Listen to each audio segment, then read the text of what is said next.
Okay, I know I'm talking very fast. I don't have much space on my phone. So you can get these bottles at IKEA, this at World Market. The sugar I got at Aldi.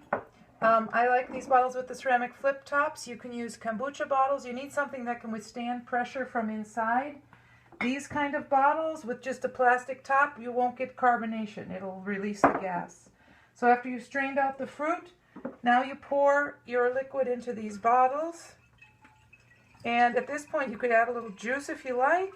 A little extra sugar maybe makes it ferment a little bit better. I sometimes wait and see if they ferment on their own before I add a little juice. I would advise if you add a little juice to leave head space. Sometimes they can be quite explosively carbonated. Then I just strain out all the rest of these grains. And so sometimes I have too many and I save them out and give them away to people. Or start another jar, but I get way too much water kefir. So I'd fill it up about that far if I were adding juice. If you're adding juice, make sure you get, good quality juice. You don't need very much, just a little to add a little more sugar.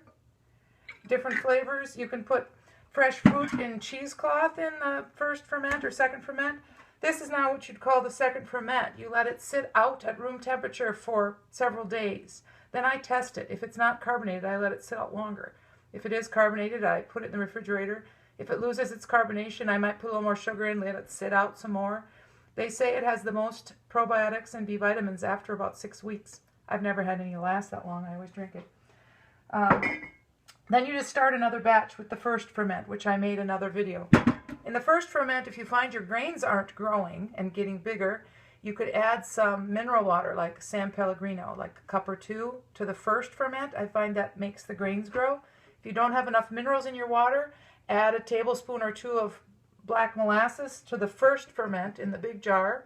That helps them grow, but it's not really that complicated.